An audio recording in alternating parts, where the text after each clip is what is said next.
پارچ من کے ہو رہتے پارچ من کے ہو رہتے ہم کو دیکھتے ہو کیسے. محفل میں ایسا ہوا طریقت کے لوگوں میں کہ اس سے حجابات اٹھے تو ساری کائنات غائب تھی، وہ آقا کے پاس بیٹھا ہوا تھا، ساری کائنات غائب.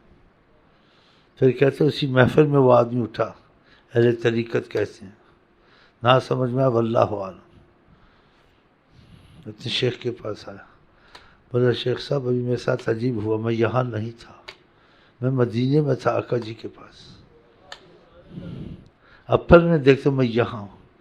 شیخ نے کہا خاموش رہو، تمہارا تو یقین بن گیا نا کیسے دیکھتے ہیں.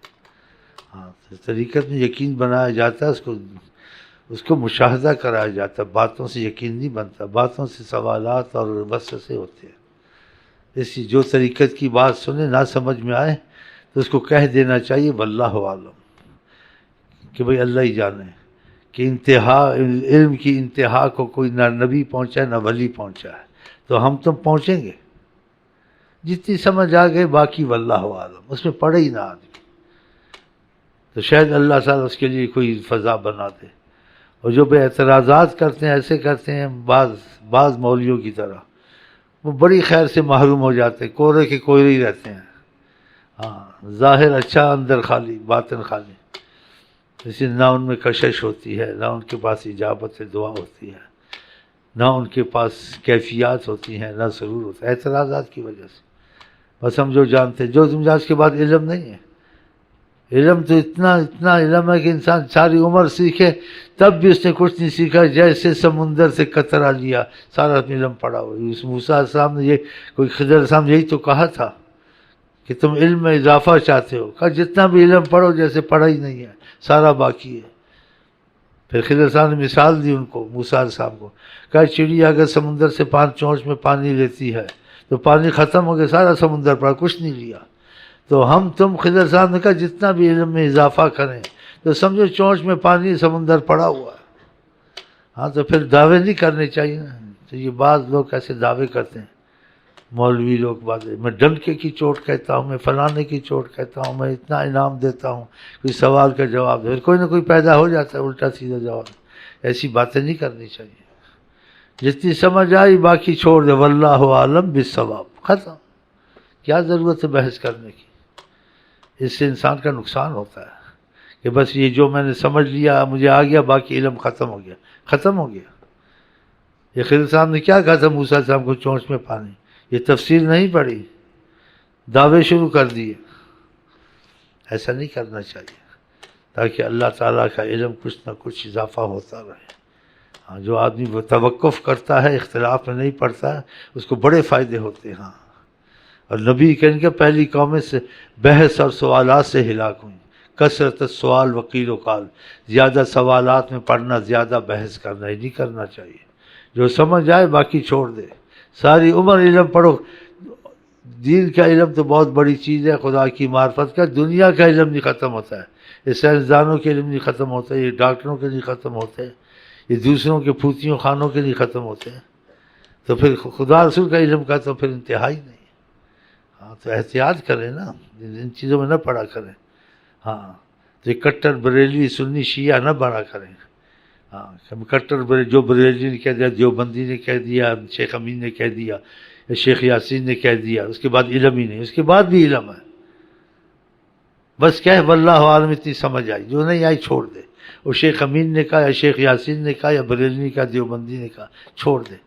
جو سمجھ میں آ جائے لے لے. دیوبندی نے کہا، بریلوی نے کہا، شیخ امین نے، سمجھ میں آئی ٹھیک ہے، نہیں آئی واللہ عالم بالصواب. کیا ضرورت ہے مصیبت میں پڑھنے کی کہ علم کو کوئی احاطہ کر سکتا ہے؟ نبی ولی نہیں کر سکتے تو ہم تم کر سکتے ہیں. آقا جی نے خود بھی ایسے ہی کہا ایک معاملے میں صحابہ کو، میں بھی اللہ کے علم کا احاطہ نہیں کر سکتا، بتاؤ. تو پھر دعوے کرنے، یہ کرنے، ایسے نہیں کہا کرے کٹر. یہ میں اس خیال کا آدمی ہوں، باقی واللہ عالم، اس خیال پہ بھی پکا نہیں ہونا چاہیے. فقط اس چیز پہ پکا ہونا چاہیے جو زبان مصطفیٰ سے نکلے. ہاں جو زبان مصطفیٰ سے نہیں ہے وہ مفہوم ہے، تم نے کچھ مفہوم بیان کیا، میں نے کچھ کیا، وہ سب واللہ عالم. اور جو آقا جی نے بیان کیا واللہ عالم اور حق بالکل پورا یقین کر کے نبی کریم کی زبان سے نکلا، اور اس کا مفہوم سمجھ میں نہ آئے واللہ عالم بالصواب. اس سے آپس میں محبت بھی رہے گی، نفرت بھی پیدا نہیں ہوگی، تعصب بھی پیدا نہیں ہوگا. کیونکہ نبی کریم فرماتے تم ایمان والے نہیں ہوگے جب تک کہ تمہاری آپس میں محبت نہیں ہوگی. تو محبت اختلاف کو چھوڑ کے ہوگی یا اختلاف میں پڑھ کے تو میں کر کے ہوگی؟ یہ تو میں سے تو اختلاف پیدا ہوتا ہے، نفرت پیدا ہوتی ہے. اس لیے ایک ہی مسجد میں دوسرا نماز نہیں پڑھتا ہے، وہ کافروں کی مسجد ہے، نفرت ہو گئی نا. تو ایسے مسائل نہیں بیان کرنی چاہیے جو اختلاف کے ہوں، جو اتفاق کے ہوں وہ بیان کرنی چاہیے. آقا جی نے کہا اللہ مشکک من شک علی امتی، خدا اس پر مشقت ڈالے جو میری امت کو مشقت میں ڈالے. جو ان میں پھوٹ ڈالے مشقت ہی ہے نا. بعض علماء اکثر یہ اختلافات کے مسائل مسجد میں بیان کرتے ہیں اور لوگوں میں پھوٹ ڈالتی ہے، یہ نہیں بیان کرنی چاہیے. کوئی بھی عالم اس کی عزت کریں، اس کی بات سنیں، لیکن اس حد تک جس حد تک وہ اختلاف کے قریب نہ جائے. کوئی بھی عالم ہو، سنی ہو، بریلوی ہو، شیعہ ہو، کوئی بھی ہو، جہاں اختلاف کی بات کرے وہاں نہیں سننی ہے. اس لیے تم کو منع کیا حضرت محمد مصطفیٰ نے کہ اختلاف میں نہیں جانا ہے، اس سے نقصان ہوگا تمہارا. اس لیے بعض علماء کے بعد برکت علم کی رحمتیں نہیں ہوتی، خالی ہوتے ہیں. خدا تعالیٰ کی ان پر کچھ غضب کے آثار اور ایسے دکھتے ہیں. اسی وجہ سے برکتیں نہیں ہیں کہ لوگوں کو مصیبت میں ڈالتے ہیں، مشقت میں ڈالتے ہیں، ان میں نفرت پیدا کرتے ہیں، ان کو ایسی باتیں سکھاتے ہیں. ایسی باتیں نہیں سکھانی چاہیے. آقا جی نے منع کیا، قرآن نے بھی منع کیا ہے. فَإِن تَنَازَعْتُمْ فِي شَيْءٍ، تمہارا کسی چیز میں جھگڑا اختلاف ہو جائے فَرُدُّوهُ إِلَى اللَّهِ وَالرَّسُولِ، اس چیز کو چھوڑ دو اللہ پر اور حضرت محمد مصطفیٰ پر. اس میں پڑھو ہی مت، پھر نہ پڑھو. ضروری پڑھنا اس میں. اللہ نے کہا وَالَّذِينَ أُوتُوا الْعِلْمَ دَرَجَاتٍ، علم والے درجات ہیں. تو پھر اتفاق نہیں ہو سکتا، تو پھر چھوڑ دینا چاہیے اس چیز کو تاکہ اتفاق ہو. وَفَوْقَ كُلِّ ذِي عِلْمٍ عَلِيمٍ، ہر ایک علم والے کے پاس ایک علم اس کے اونچے درجے کا ہوتا ہے، اس کا اس سے زیادہ معرفت ہوتی ہے، زیادہ صلاحیت ہوتی ہے، زیادہ قابلیت ہوتی ہے، وہ پیچیدہ چیزوں کو جانتے ہیں. تو اس لیے آقا جن کا کلم الناس علی قدر عقولہم، کوئی سوال کرے تو اس کی سوال کے مطابق جواب مت دو، اس کی عقل کا اندازہ لگاؤ، صلاحیت کا اندازہ لگاؤ، پھر اس کی عقل کے حساب سے اس کو بات سمجھاؤ. موٹی عقل کا ہے، صلاحیت ہے یا نہیں ہے. تو ان چیزوں میں نہ پڑے، اور جو سمجھ میں آئے وہ لے لے، جو سمجھ میں نہ آئے واللہ عالم. تو آپ کا سب سے بیٹھ سکتے ہیں، آپ کافر کے ساتھ بیٹھ سکتے ہیں، مسلمان کے ساتھ بیٹھ سکتے ہیں، ہر کسی کے ساتھ بیٹھ سکتے ہیں. اخلاق کس کو کہتے ہیں؟ کسی سے آپ کو نفرت نہ ہو. یہ چیزیں نفرت پیدا کرتی ہیں. اور آقا نے کہا جب محبت آپس میں نہیں ہے تو تم ایمان والے بھی نہیں ہو. بتاؤ، تو پھر یہ چیز خطرہ ہے نا، آپس میں نفرت ہونا. نفرت ختم کرنا، اختلاف کو ختم کر دو. کہ جس چیز میں اختلاف اگر ایک کرتا آپ مت کریں. ایک آپ دو بھائی بیٹھے ہیں، یا بریلوی ہے، سنی ہے، شیعہ، جہاں تک اتفاق ہے خدا رسول کے مسئلے میں کرے باتیں، جہاں اختلاف ہو وہ کرے، آپ مت کریں. آپ کہیں بھائی اس میں اختلاف آ گیا ہے، تو اختلاف سے قرآن میں بھی منع ہے اور جناب رسول کریم نے بھی منع کیا ہے. تو اس مسئلے میں پڑھتا نہیں، پھر وہ تو آپ سے کہاں بحث کرے گا. تم آرام سے بیٹھے رہو گے، چائے پیو تو چائے پیو، کوئی اور بات کر لو، اختلاف کو چھوڑ دو. اور آپ ایمان والے بھی بن جاؤ گے. آپ نے خدا قرآن کو مانا، خدا کی بات مانی، نبی کریم کی نصیحت اور وصیت پر عمل کیا. ہاں، کیونکہ آقا جی کہتے ہیں میں آسان دین لے کے آیا ہوں. لیلھا کنہارھا، اس میں روشنی ہے، اس میں رات نہیں ہے، ہر چیز عیاں ہے. تو پھر مشکل کہاں سے؟ اب کتنا مشکل ہو گیا. ایک آدمی باہر سے مسلمان، اس کو مسلمان ہونا مشکل ہو گیا. یہ اس کو کافر کہتا ہے، اس کو کافر کہتا ہے. وہ کہاں جا کے مسلمان ہو بتاؤ؟ وہ کہتا ہے بریلی کافر ہو، بولتا ہے شیعہ کافر ہو، کہتا ہے سنی کافر، وہ کہتا ہے دیوبندی کافر. اب کہاں مسلمان ہو؟ تو مسلمان تو اس کے سارے کافر ہو گئے. تو ایسی باتیں نہیں کرنی چاہیے، جس سے اس وجہ سے مصیبت آئی ہے کہ نبی کریم نے جیسے کہا تھا ویسے نہیں کیا نا. آپ نے کہا آسان دین، اب کتنا مشکل ہو گیا کہ ایک دوسرے کے ساتھ بیٹھنا مشکل ہو گیا، ایک دوسرے کی مسجد میں نماز پڑھنی مشکل ہو گئی. کوئی بھی مسجد اور نماز پڑھ لیں. آپ کا نماز مطلب ہے یا آپ کو مولوی سے مطلب ہے؟ نماز میں تو اختلاف نہیں، نماز پڑھ کے نکل جائیں. بریلی ہو، دیوبندی ہو، کوئی بھی ہو، اہل حدیث ہو، تم کو کیا مطلب ہے اس سے؟ تمہارا نماز سے مطلب ہے نا.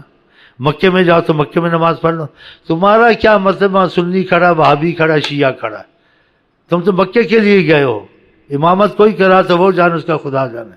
تمہارا مطلب تھا مکے میں نماز پڑھ کے آ جاؤ، مدینے میں نماز پڑھ کے آ جاؤ. مدینے میں نماز چھوڑنی جماعت کی، مکے میں چھوڑنی، تو یہ کتنی محرومی ہے. وہ لاکھوں پڑھتے ان کی نماز نہیں ہوئی. ان کی نماز ہو گئی، سب کی ہو گئی. نیتوں کو خدا جانے. تمہارا مطلب تھا مکے میں نماز پڑھنی، 1 لاکھ کا ثواب تم کو مل گیا. تم کو کیا مطلب ہے کون کھڑا نہیں کھڑا؟ وہ جانے، خدا جانے. تمہارا نماز کا مسئلہ تھا نماز صحیح، 4 رکعتیں پڑھی، السلام علیکم السلام علیکم، خدا حافظ، خلاص. چلو دیکھیں بھی اور نہ دیکھیں ہم کو، دیکھیں بھی اور نہ دیکھیں ہم کو،